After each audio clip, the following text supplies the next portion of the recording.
I'm delighted to welcome you to Personal Conversations, part of the suite of programs which are a benefit for members of Women's League for Conservative Judaism. In Personal Conversations series, we try to discuss topics that are in our hearts and minds as Jewish women.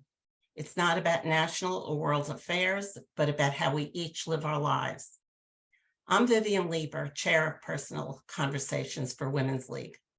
The prior sessions in this series may be replayed from the WLCJ.org website, usually under the Online Programs tab. Today's program title is Eager to Travel Again? Learn what's new in Jewish heritage travel. Come back to Israel or explore the world. We are very fortunate to have experts from an award-winning travel agency and travel management firm, Gill Travel Group.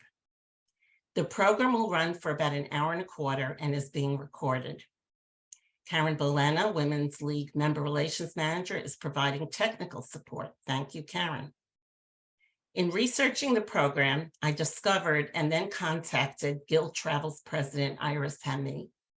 I was impressed with her company's comprehensive services to organizations, families, and individuals, with a lot of depth in Jewish heritage travel, both in Israel and around the world. We are grateful to Iris and her team for preparing for us a highly informative program that I know you'll enjoy. They have time today to present only a few of their many destinations. Please note that Women's League does not have any commercial ties to the firm, nor any arrangement that benefits either them or us. They are just giving us a wonderful educational opportunity today. At this point, I would like to introduce Women's League President, Debbie Kaner-Goldich. Debbie has been enormously helpful to me during my so far 2.5-year tenure in this position as a sounding board for some of these programs. Thank you, Debbie. Later on, you will also meet our Women's League Executive Director, Rabbi Ellen Wallens-Fields. Debbie? Thank you, Vivian, for another wonderful program. I'm excited to learn and to listen.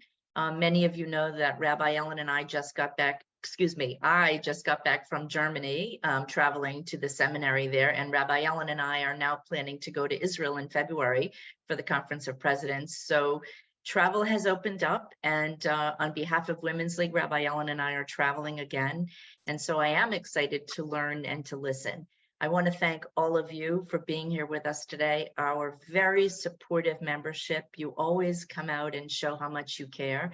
And I do want to thank Vivian for her creativity and her just wonderful attitude about providing us some opportunities that are different from the usual. So thank you, Vivian. And I look forward to listening. Thank you, Debbie. So now it is my pleasure to introduce Iris Hemi, president of Gill Travel. Her associates, Deborah Rose and Rebecca Stern, will be introduced at the start of each of their segments. The first being all about Israel, the next being about several world destinations.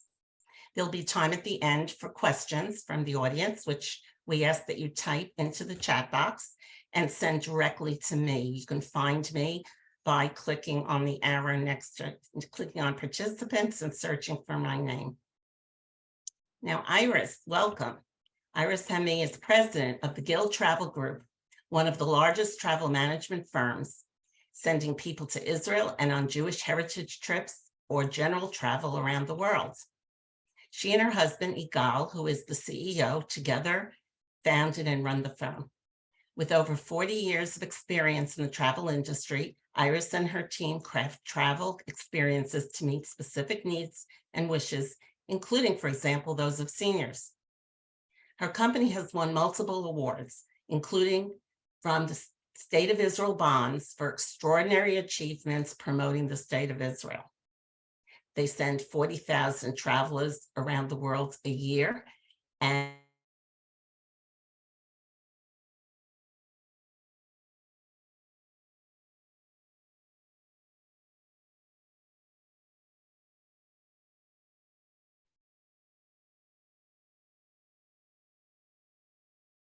Okay, so it appears that Vivian has frozen.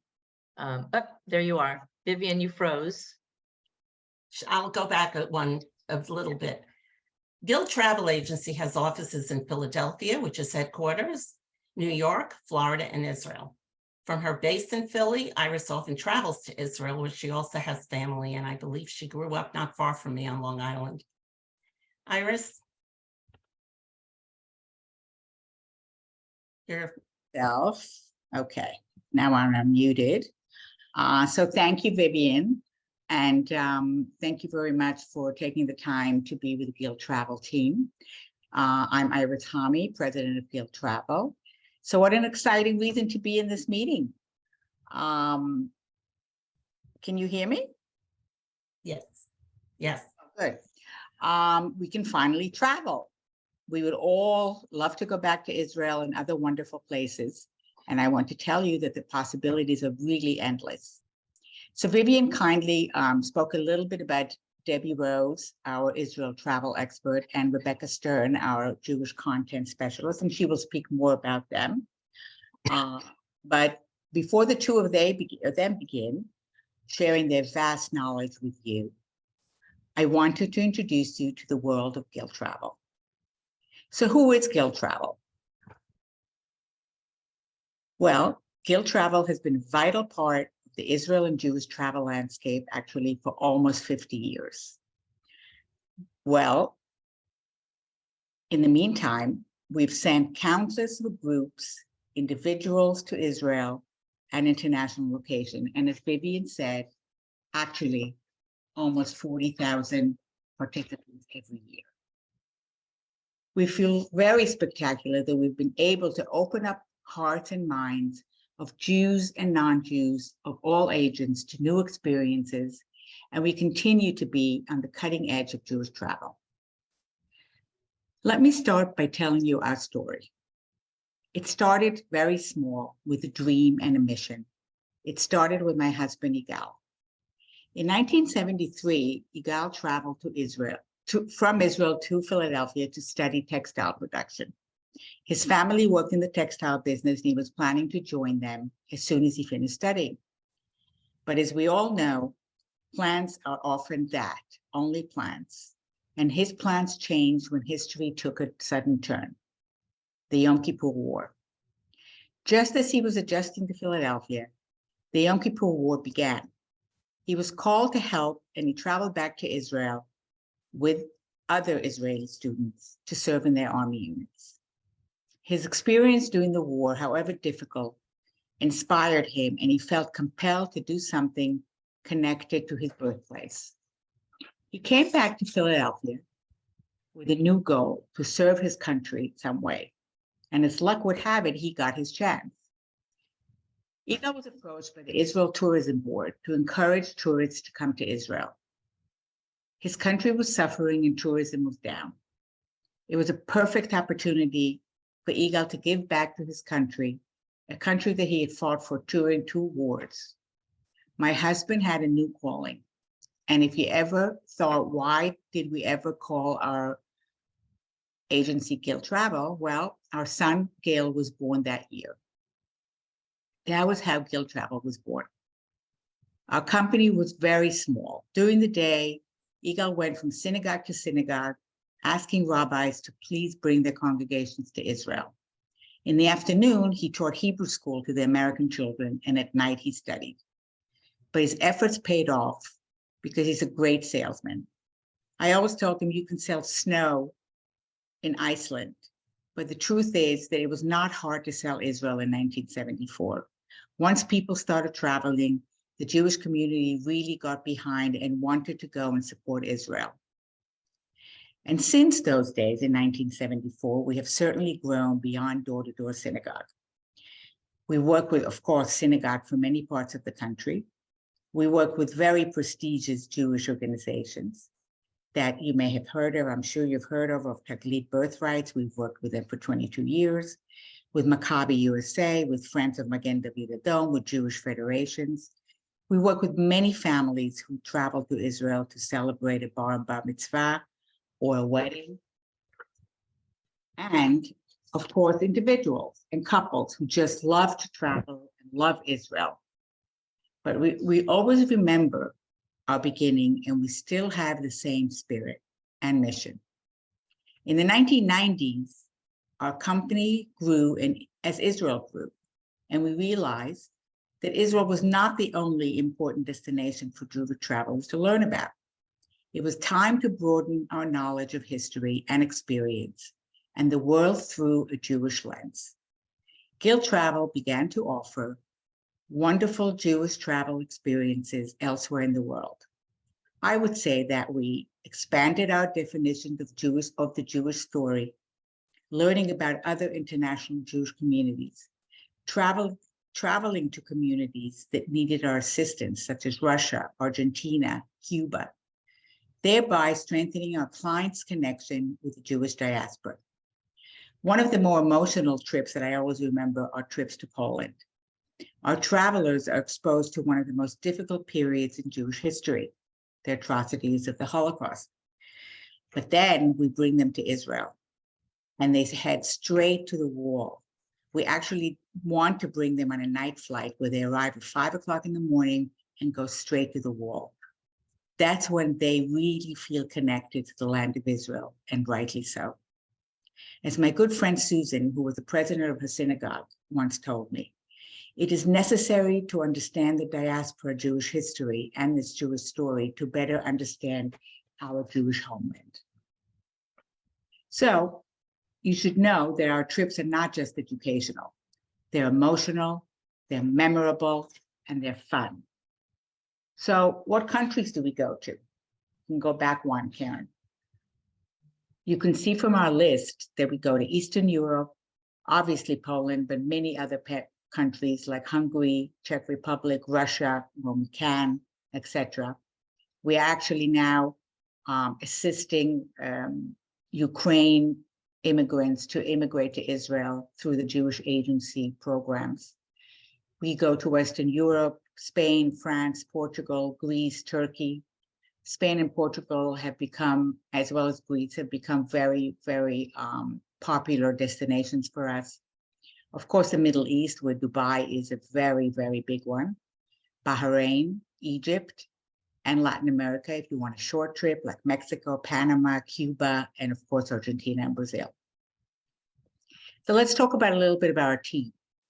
Before the pandemic, we were 45. Today, we're 30 and growing. And I have to say that after so many years of business, I know that we strive for our team who are experts, who are committed, who listen to our customers, and who curate amazing experiences. So our team has traveled the world and speak other languages. They meet with the community leaders and our travel partners. They learn about the people's stories. They eat local food, both Jewish and non-Jewish. They basically prepare the grounds for the client to enjoy not only the community, but the culture, the food, and everything else that the country has to offer. So what kind of trips can we curate? What kind of experiences can you plan with Guild Travel? An organization's mission, a synagogue travel, Israel alone or Israel with other pre or post to another country, active seniors. We try to coordinate 2 yearly trips for active seniors to Israel, and we're striving to create one in Europe.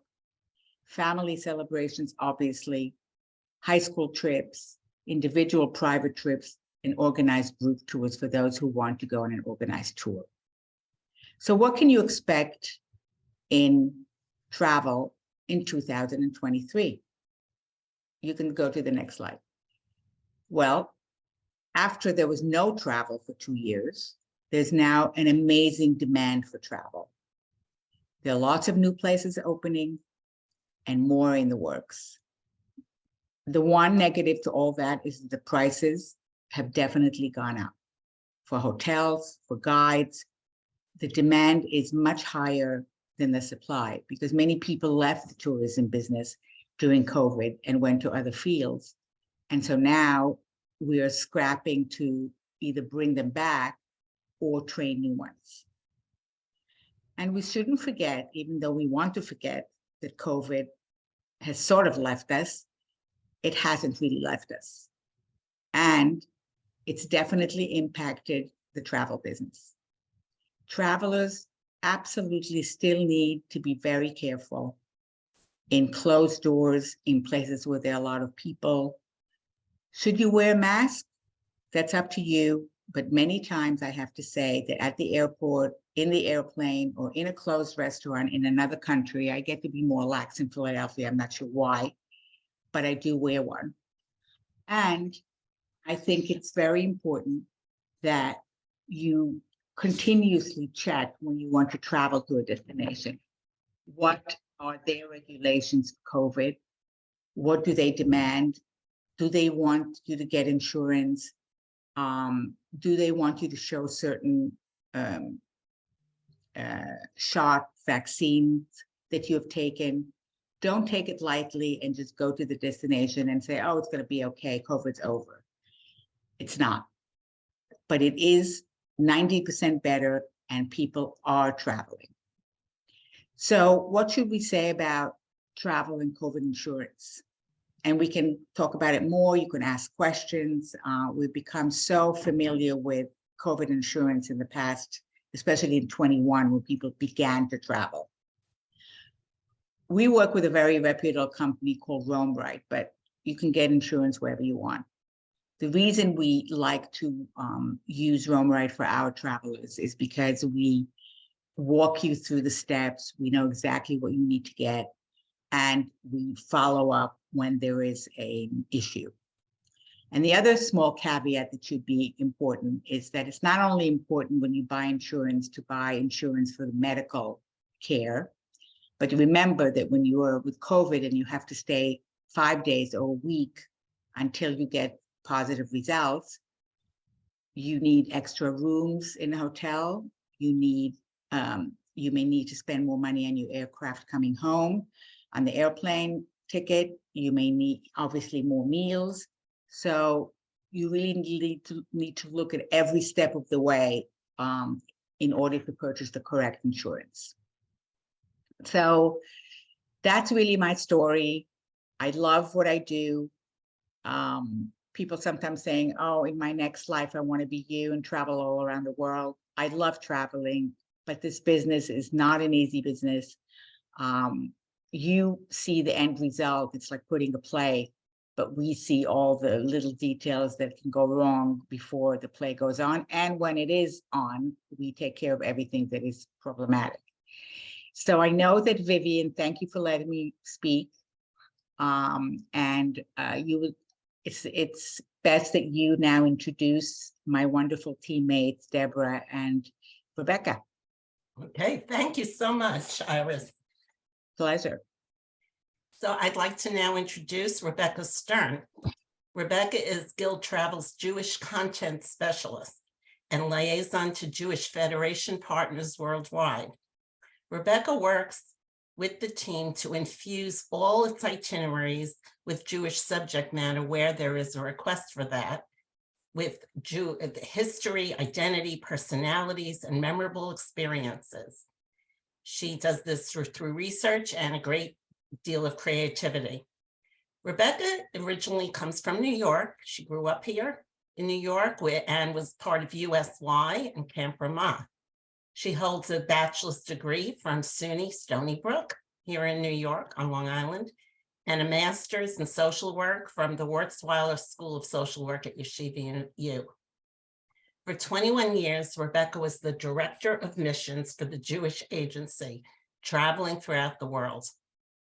Rebecca now lives in Israel with her husband, David, and her 3 adult children. So, Rebecca, we respect all that you know and bring to this. Would you tell us more, please? So thank you for that introduction. I do want to invite, though, my colleague, Deborah Rose, who's going to speak about Israel first, and then I'm going to follow her up with the destinations. So my suggestion is that you introduce Deborah, and then right from there, I will go into the Jewish travel. Okay? Okay, thank you. Deborah, also Debbie Zarwin Rose.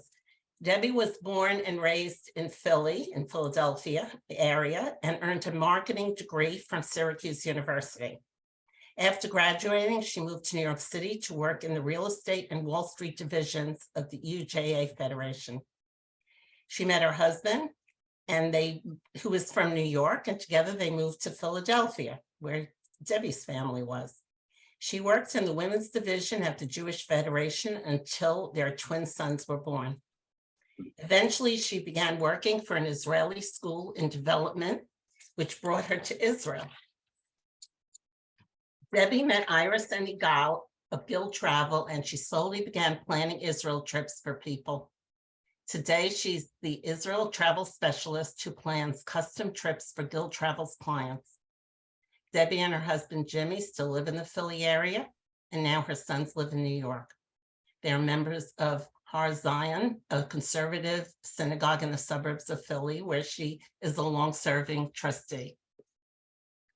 So Debbie, you need to unmute. Thank you, Vivian and Iris, for introducing me. As Vivian mentioned, I'm a member of Har Zion Temple, a conservative shul in the suburbs of Philadelphia. I'm a sisterhood member, like all of you, and a synagogue trustee. If you are from Philadelphia, perhaps you know me. I've had the good fortune to have traveled to Israel many times, including this past summer, as the COVID restrictions were eased. And I have been going to Israel every year so that I can see the country and learn about what's new. It was so wonderful to be there again, not only to see friends and family, but to visit the country and see the changes that the pandemic brought there. In truth, Israel nourishes my neshama, and I'm always spiritually uplifted when I'm there. Traveling to Israel over the years has become easier. I'm sure many of you have been several times, but some maybe not for many years or never. There are so many ways to visit, whether it be a package or privately planned custom tour, a synagogue or organizational tour, or a senior tour, or perhaps even just to stay in some great hotels, enjoy the food and a few sights. However you go, it is sure to be fantastic.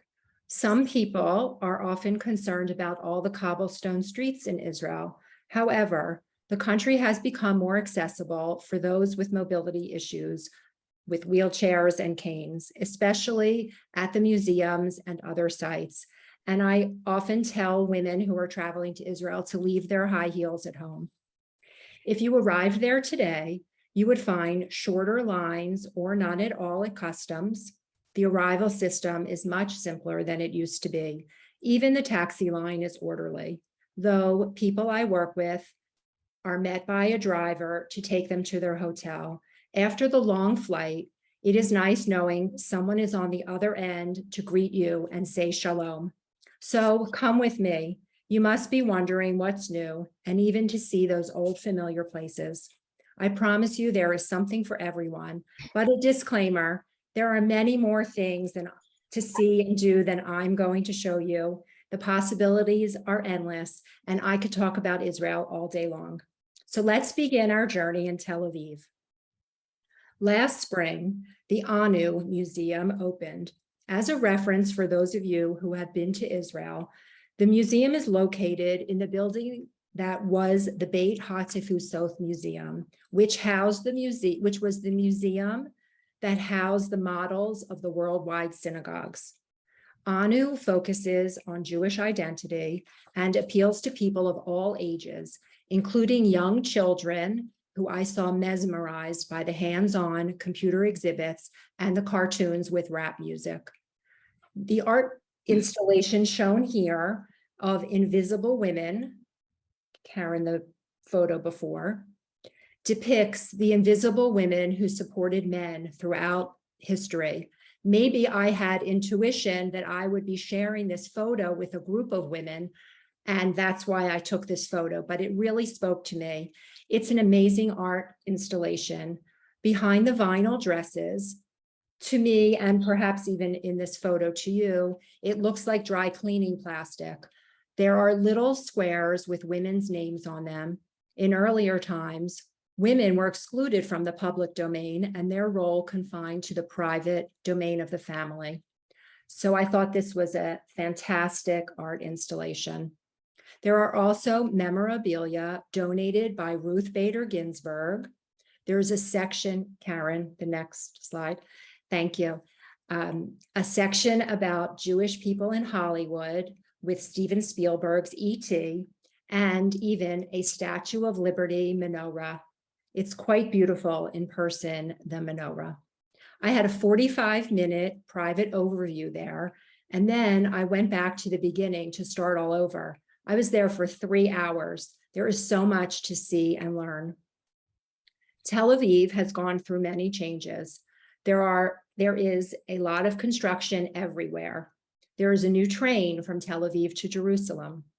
If you are familiar with the iconic Agam fountain on Dizengoff Street, today it is on the ground level, when a number of years ago, it was above the ground on a bridge over Dizengoff Street. It's still very beautiful. It spouts water and plays music at night. It's really something special to see if you can. There is also an Agam Museum, which opened a few years ago, not too far away in Rishon LeZion. This museum might be small, but it is amazing to see how he created his masterpieces, and look at this incredible entrance. Karen, the next picture shows the inside of the museum, and then, okay, and then we can go to the next picture. Thank you. Maybe you've heard of Sarona, which is a newer area in Tel Aviv. Here, there are ultra modern high rises and an indoor shuk where you can find just about anything you would at the outdoor markets, but it's definitely a little cleaner and less crowded, and there are international food stations for your choosing. The Carmel Market still amazes me with the crowds, and when I was there this past summer, surprisingly, even with the COVID issue going on, it was just as crowded as ever. The adjacent Nachalat Benyamin Street Fair, opened twice a week, is still a favorite for Israelis and tourists to purchase great local art at reasonable prices. And there are lots of cafes to sit and people watch, which I always love to do. If you have been to Tel Aviv before and are in need of a visit to something totally different than the usual, then the Ilana Gur Museum in Jaffa is perfectly fascinating. Not only has she lived there, but her collection of varying artifacts is vast, and there is a fabulous view, which you can see here, from her terrace filled with terracotta vases of cacti and more. The promenade along the beach in Tel Aviv is busy until late at night. It is truly a city that never sleeps. You can walk along the beach promenade from Jaffa all the way to the port of Tel Aviv in the north. It's a great walk, about 5 miles, and it is wonderful walking along the Mediterranean Sea. Every day you see people walking and jogging, dancing, playing music. It is just a place of activity. 2 other museums in the Tel Aviv area that are essential for visitors are the Palmach Museum, just by the Anu, which depicts the beginnings of the country. I don't have a photo because it's so difficult to properly show you what this museum is. But while you're there, the floors move, you hold a walkie-talkie as you go through an exciting explanation of the founding of Israel. The other museum, though about 30 minutes outside of Tel Aviv, is the Ayalon Institute, also known as the Bullet Factory. Karen, you could move the photo. Which was an underground, to the next one, which was an underground munitions factory during the British Mandate. Here, you learn how the kibbutzniks secretly made munitions. It is amazing they were able to do this underground and in secret. There are many new hotels in Tel Aviv, from the ultra high-end Jaffa Hotel, which is in a quiet area of Jaffa, the Satai Hotel, which is more swanky and cool hotel, and the David Kempinski Hotel, which opened about 6 months ago. It is in the center of everything in Tel Aviv.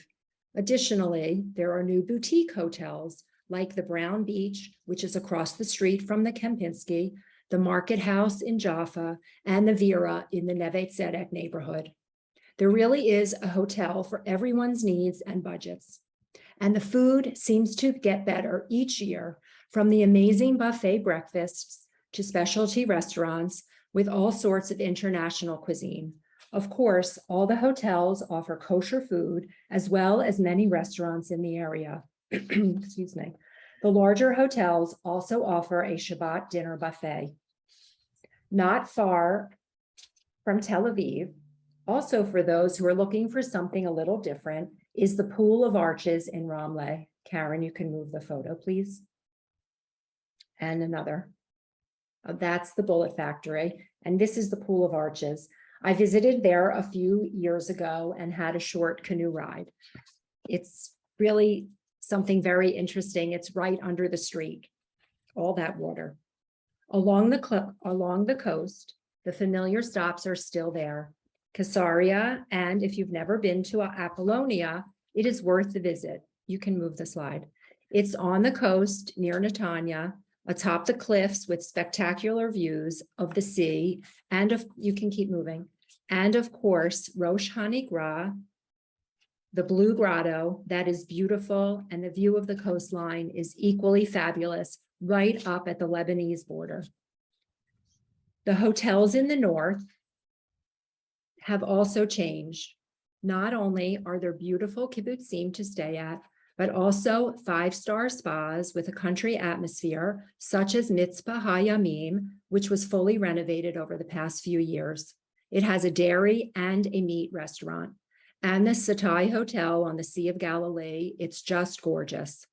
Visiting the Golan Heights and seeing across the borders at different locations are essential for travelers. Wineries abound and off-road Jeep rides delight everyone. Today, lots of people also want to learn about the Druze community, and they offer home hospitality lunches where you can learn about their customs. For young children, there is chocolate making at an amazing chocolate factory, and you can stay at a working kibbutz, such as Kibbutz Levi, where Israelis live and work. And then, Karen, you can move it. And to the next, that's the picture of in the north. And then that first glimpse of Jerusalem, whether it's at the Haz Promenade or at Mount Scopus, it is beautiful to see the city of gold and to recite the Shehechianu as you enter the city. There are many hotels, both boutique and large, in Jerusalem, and I think I have visited them all until next summer when I am there, and I'm sure another one has opened that I'll want to visit. Every hotel has its own feel, providing so many options for all sorts of travelers. The Orient is the newest luxury hotel, and its promenade and its proximity to the old train station is terrific, as there are lots of restaurants, both kosher and non-kosher. And here too, the larger hotels offer Shabbat dinners and buffet dinners. The King David offers a more traditional Shabbat meal.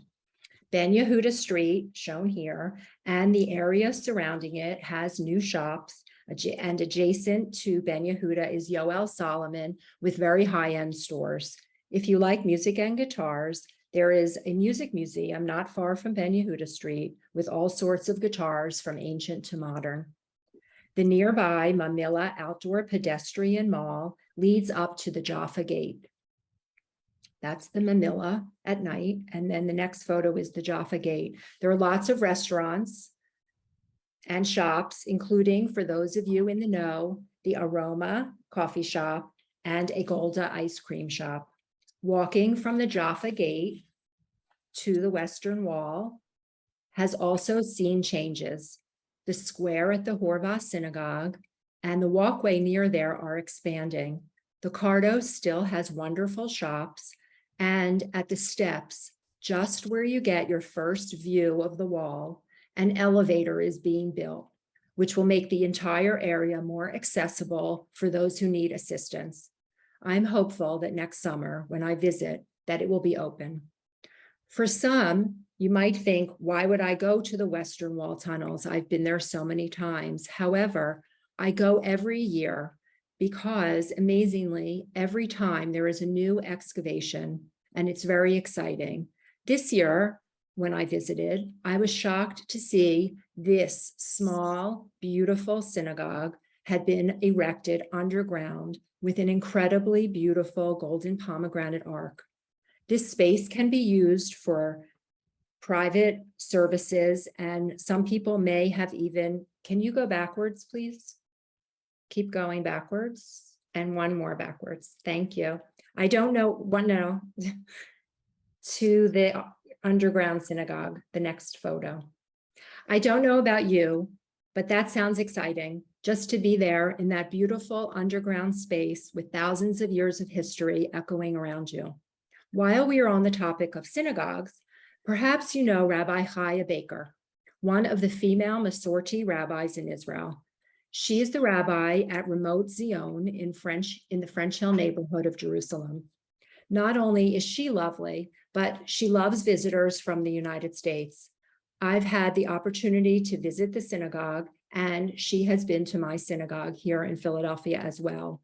There are other Masorti synagogues throughout the country that you might like to visit, and the United Synagogue campus, right in the center of Jerusalem, in the Hotel District, is often visited by synagogue groups and private families too.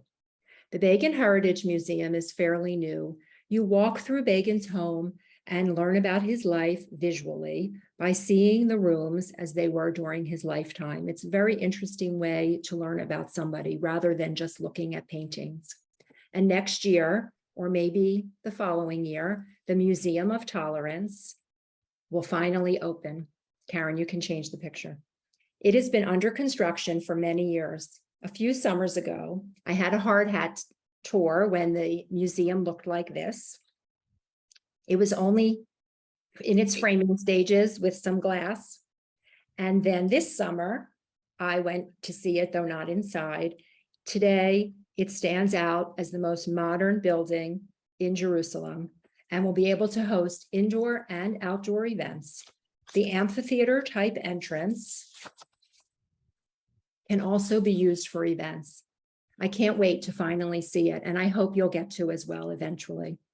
In the evening in Jerusalem, you can visit Teddy Kollek Park and see the beautiful dancing fountains. In the summertime, children run in and out of the water spouts, and it is set to music against the background of the old city walls. It's really very beautiful. Restaurants and bars are open in the evening at Machane Yehuda Market. And when the stall doors close, you can see fantastic paintings of people who are prominent in history. And maybe, next slide, please. And maybe these are just a couple of the pictures, but there are hundreds of them. And you can go on a tour with the gentleman who started the painting project. Most people don't go to Herodian. You may have never even heard of it. It is about 20 minutes outside of Jerusalem. It's known in Israel as Mini Masada, and it's worth the visit. It's not fully excavated. In fact, a few months ago when I was there, people were hard at work. Herod planned this site for his burial, a small mountaintop site that stands out in the landscape. The original steps and arches are there. There's even a bathroom that you can see, but I didn't think you'd want to see it today. And what a view in all directions. There are lots of other sites in Jerusalem and activities to partake in outside of the city, but today I've just focused on some of the sites in Jerusalem. Of course, there is Yad Vashem and the Israel Museum with fantastic outdoor sculpture garden and the Dead Sea Scrolls. You can visit the Knesset and more. Just outside of Jerusalem, you can learn about counterterrorism with former soldiers, go ziplining, ride a camel, and make pita at Bereshit, herd sheep and plant trees at Neo Kedumim, or ride a Segway around the city. There's a biblical zoo, a new aquarium, boutique wineries nearby, and so much more. So to the south we go, the Dead Sea. It's definitely shrinking, and at some beaches you can see it. New docks have needed to be lengthened, or steps going down to the shoreline have been built. Once you're at the shoreline and look back, you can see it, but it is always fun to float in the Dead Sea. Masada, of course, is a favorite for travelers, and you can go back there many times. And camel rides along the way make us all feel as though we are living in ancient Israel. If you enjoy hiking, there is Ein Gedi, and further south, Ein Avdat near Sde Boker, where David Ben-Gurion is buried. That photo where David Ben-Gurion is buried, the one before, there, Karen, thank you. This photo and this spot, it's breathtaking. While I realize it is a burial site, the scenery behind is very beautiful. There is a new luxury hotel nearby called Kedma, and the scenery, as I said, is very incredible. It really takes your breath away. At the Ramon crater, there is the Bereshit Hotel overlooking the crater, and from there you can go stargazing, rappelling, and more. Further south is a new Six Senses ultra luxury spa, which is really a desert oasis for a luxury getaway. Further to the south, there is the new Ramon Airport, which is linking the world to the Red Sea and Negev as international flights from Europe are arriving there. In Eilat, there are hotels and activities on the Red Sea, as well as the opportunity to cross the border and visit the UNESCO World Heritage Site of Petra. Israel is truly the most fascinating country on the planet, whether you are going to relax, tour, or learn. I wish I could share more of what there is to do and see, but by now perhaps you're ready to go home or learn about what else there is around the world to see. So back to the airport we would go, and leaving Israel is also much easier today. You don't need to take off your shoes, your belt, or your watch. All you need to do is answer a few questions and say Lehitraot.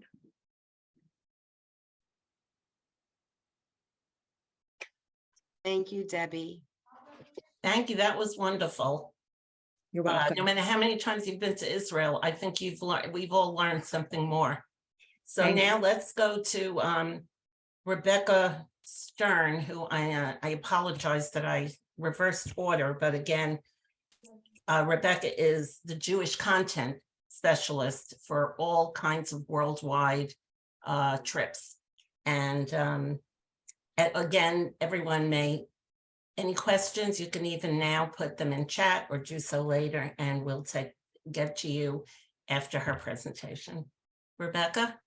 Okay. So, we'll just wait for the, right.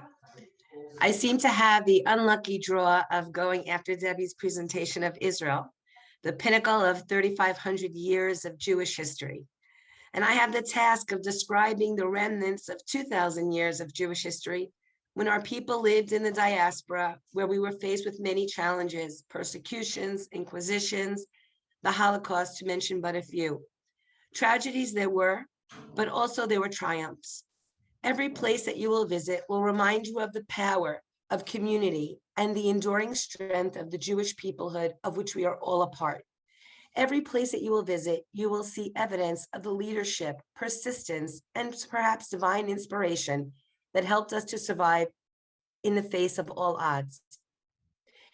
Every place that you will visit will connect you to another part of our common shared history, our identity, our lineage, our connection to the global Jewish community and to each other. Our ability to survive throughout history is as much a source of pride as is the pride we have in Israel. This afternoon, we will travel to 4 different destinations together: Greece, Morocco, Portugal, and the UAE. So let's get started. Karen?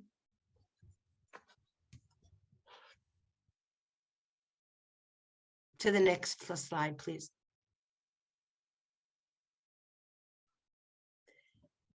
Greece. Thousands of years of history, world-famous archaeological sites, warm Mediterranean sunshine, incredible food and drink, and rich Jewish history attested to by the ruins of several ancient communities and well-preserved majestic synagogues that testify the glory of the past. Before the Holocaust, Greece had a Jewish population of some 75 to 80,000 people. But by the end of World War II, more than 85% of the country's Jews had been killed. The current Jewish population is estimated at approximately 5,000 out of a total population of 10 million. Learn about Greek Jewish history by visiting some of the Jewish sites in Greece. Take, for example, Saloniki. We will start our visit of Jewish Saloniki with a short visit to the Jewish Museum. Next slide, please. The Jewish Museum representing the historic center of Saloniki's Jewish community. The museum is in what was once a Jewish bank and serves to acquaint the public with the city's Jewish historic and cultural heritage. Next slide, please. We're then off to the Monastir Synagogue. The official Saloniki Synagogue is the city's only synagogue that remains in its pre-Holocaust state. Unlike all the other cities' other synagogues, the Monastir Synagogue was not destroyed by Nazi Germany forces during the occupation of Greece, as it was used as a warehouse by the Red Cross. Next slide, please.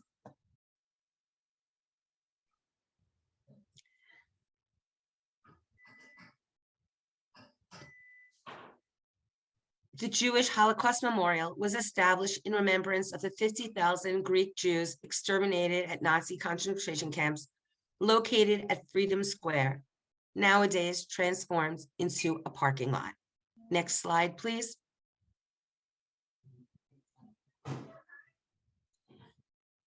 The last act in the Jewish tragedy of the Saloniki took place between March 15th and August 2nd, 1943, at the city's old railway station, where Jews were sent off to extermination camps at Auschwitz, Birkenau, and Bergen-Belsen. Next slide, please. In the exact spot of the ancient cemetery now stands the Saloniki University. The huge cemetery where the remains of 20 generations once lay was destroyed by the Nazis. Crowds of pillagers then descended on the site, convinced that the Jews, already packed in ghettos, had hidden their treasures there. The tombstones were later used in the construction of school playgrounds, university stairwells, and sidewalk gutters. This memorial stands at the university to memorialize the 20 generations that lay beneath its grounds. Next slide, please. One of the city's most renowned mansions, Casa Bianca, has housed a municipal gallery since 2013. Built in 1912, it was owned by Dino Fernandez Diaz, a Jewish entrepreneur of Spanish heritage, and named after his wife.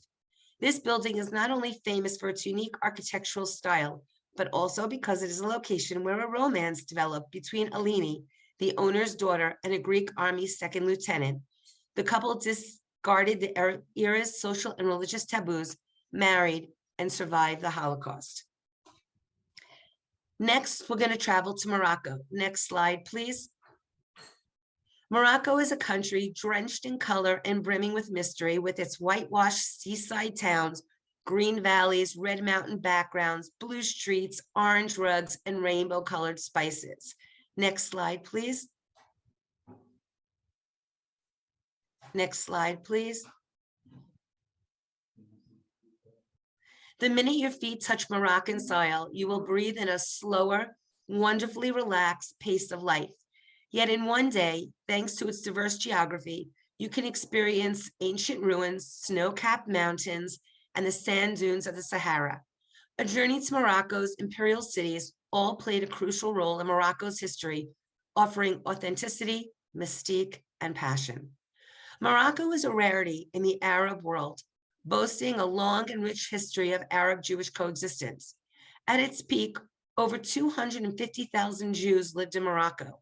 Most of the Jews lived in a melach, a Jewish quarter of a city in Morocco. In cities, a melach was often surrounded by a wall with a fortified gateway and was usually situated near the royal palace to protect the inhabitants, since the Jewish community played a vital role in the local economy. Next slide, please. Let's visit one of the synagogues in the Melach of Marrakesh by going to the next slide.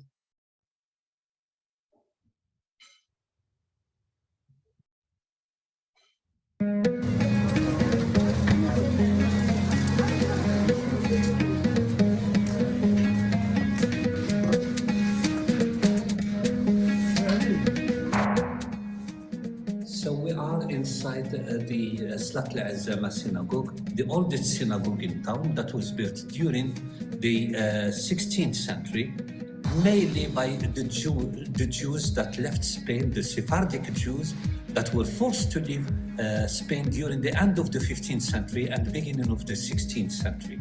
So that is how in the beginning, when they lived inside the Jewish quarter, they were not really accepted because of the differences in the traditions and customs between them and the other Jews that lived in Marrakesh, that we refer to sometimes as the Berber Jews or the Tushavim.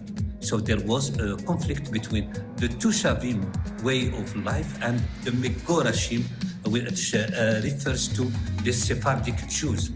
So in the beginning, they were not accepted, and they built their own synagogues where they prayed alone, not with the other category of Jews. And that is how they called their synagogue, or the synagogue was called by the Tushavim as Slat al-Azzama, which literally means in the Arabic language, the synagogue of the foreigners. While the Sephardic Jews used to refer to the Berber Jews as forasteros, strangers. So this is one of the most beautiful temples in the synagogue, which still has 7 Torahs, kosher Torahs, and there is the prayer every morning in this prayer, especially on Saturday.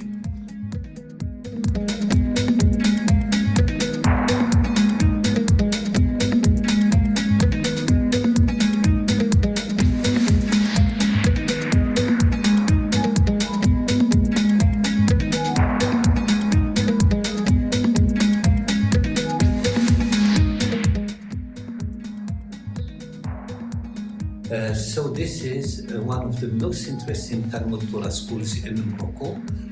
During its peak, it used to have, according to a certain number of historians, up to 400 pupils studying in this school. So in the 1960s and 70s, due to the immigration, the number of the pupils decreased, and that is how the community decided to close it.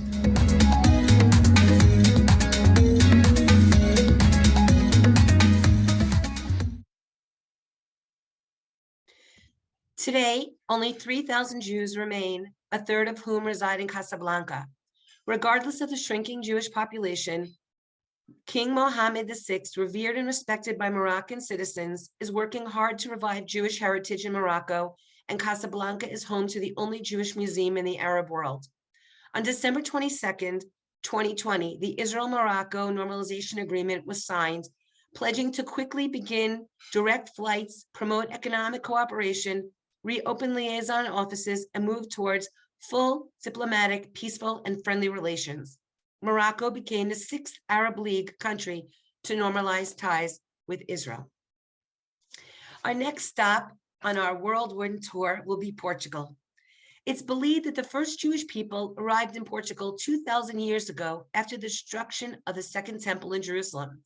But it was mostly during the 13th to 15th centuries that the Jewish presence took on more relevance. In 1478, the Inquisition began in Spain. And in 1492, as you know, the Spanish rulers Isabel and Fernando expelled Jews from the country. Only those who converted to Christianity could stay. Those who secretly continued their religious practices were called Marranos. More than 90,000 sought shelter in Portugal. But tragically, just 4 years later, a royal law would give one choice to the Jews of Portugal: convert or leave the country. One of the darkest moments was April 1506, where thousands of Jews were attacked, accused of being heretics. Hundreds were killed and burned at the stake. We will start our tour in the capital city of Lisbon, as we will explore its diverse architecture, neighborhoods, and landmarks. Next slide, please. Explore the Alfama Quarter, one of the city's oldest areas and the birthplace of a large Jewish community who flourished here in the bustling historic hub of downtown Lisbon. These narrow streets will evoke the spirit of the generations of Portuguese Jews who lived and flourished there. As the community grew, more Jewish refugees came to Lisbon, and a new community was formed in the 13th century near what is today known as Central Praça do Comércio. Next slide, please. This entire area was destroyed by the 1755 earthquake. The nearby Rosio Square, next slide, please, was the site of the court of the Inquisition before the earthquake. It was there where Jews were burned at the stake. There's also, next slide, please, the National Museum of Ancient Art, where you will find a primitive Portuguese masterpiece, including Jews wearing Stars of David on their clothing and a rabbi opening the Talmud, as well as other paintings with Jewish themes. Next slide, please. Rosio Square is also the site of the Jewish Lisbon Memorial. The Jewish community of Portugal presented the simple memorial, a perfectly round stone cut in half. On the flat surface, there is a bronze Star of David monument and its plaque reading, in memory of the thousands of Jews who were victimized by intolerance and religious fanaticism, killed in the massacre that started on the 19th of April, 1506, on this square. Next slide, please. Next slide, please. Lisbon's main synagogue is called Sharei Tikva, or the Gates of Hope. It is a historic synagogue in Lisbon built in the early 20th century. The main facade of the synagogue faces an inner courtyard, since Portuguese law at the time forbade non-Catholic religious institutions from facing the street. Next slide, please. Nor can we forget the timeless legacy of Mr. Mendes, the Portuguese consul in Bordeaux, and Portugal's own Oskar Schindler, a righteous Gentile who saved 30,000 Jewish refugees from the horror of Holocaust. Among those rescued were famous names like Marc Chagall and Max Ernst. Perhaps the best way to summarize the beautiful journey is through the words of Portugal's Secretary of State for Tourism. The Jews and Portuguese have a bond based on history, and we are looking forward for the future for Portugal to be seen as a country that is peaceful, a good place to live, and welcoming to all religions. And our last place that we're going to visit this afternoon is the UAE. Next slide, please. Very, very different than any of the other destinations that we have traveled to. And one is that there's no indigenous Jewish community. And there wasn't tragedy. And we are going to now go and see the Jewish world, the Jewish community being built up. The Persian Gulf states are one by one signing peace agreements with Israel. It is a new era of acceptance that will increase stability and security in the region. For our Jewish travelers, it allows for an experience that was before inaccessible. In this dynamic environment, today's travel to the Gulf states means not only a visit to the region's Jewish past and present, it also means that you will experience history in the making. Gil Travel is incredibly honored to be chosen as the preferred travel management company for travelers that showcase the culture, opulence, history, and Jewish life in the Gulf. We are the forefront of creating new people-to-people experiences, and we can't wait to share this unique destination with you. But in the meantime, I invite you to join me on a day in Dubai, where we will visit the frame. Next slide, please. Rising 450 feet from Dubai's park, the world's largest picture frame, where we will be escorted by the engineer of the frame, a Lebanese Jew. Next slide, please. We will then go on to Crossroads Civilization Museum and meet Ahmed Al-Mansouri, a former member of the UAE Federal National Council, founder of the museum, and the founder of the only Holocaust exhibit in the Gulf region. Next slide, please. We will have lunch at the Sheikh Mohammed Center for Cultural Understanding, where you can ask an Emirati any question you like. Then we're going to take an Abra. Next slide, please. A traditional boat across the creek towards the new spice market and gold souk. And last, we'll end at the view. Next slide, please. Next slide, please. The view of the iconic Palm Tower, offering panoramic 360 degrees views of Palm Jumeirah. So come on, let's get on the bus. Next slide, please. And let's go. Next slide.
And that is the conclusion of the Guild Travel presentation. And we are up for questions. Vivian?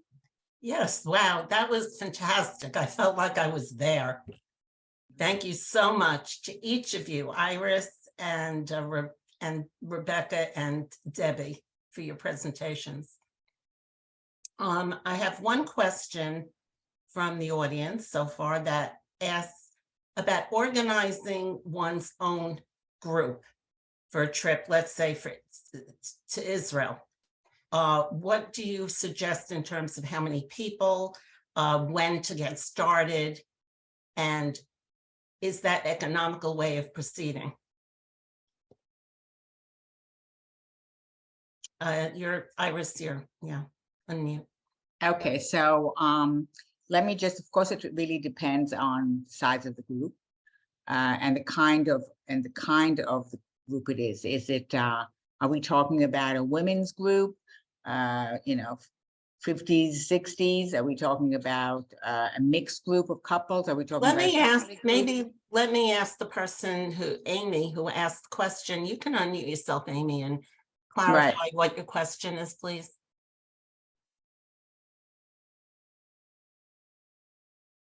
Would you like to do that, Amy? Unmute yourself. I don't see an Amy on at the moment. She wrote to me. Okay, well, go ahead, Iris. Anyway, so let's say we want to do an adult couples group. We don't really like to have more than 30 people on a bus, even though the bus can take 40. Now, of course, if you have 40 people, the guide, and all the group costs are going to be less, right? Except for the hotel and the meals. Many of the costs are for the group. But I still say that it's best to have a group of about 30 people, 25, 30 people. We like small groups. We even like them smaller. And I think that if you know the people, if it's a family, then of course it's different. So I would say, 7 months, 6 months is good to start ahead. But everything, as I said, is in demand now. So the sooner the better. If you're going to promote a group and get people, I would say that you should have at least 11 months before the departure to start that. And what if a group is only, 8 or 10 people? Can they? Well, that's fine. Then they go on a minibus. There are 3 different types of vehicles. There are private cars that, take up to, let's say, 6 people comfortably, plus the guide who's also the driver. Right.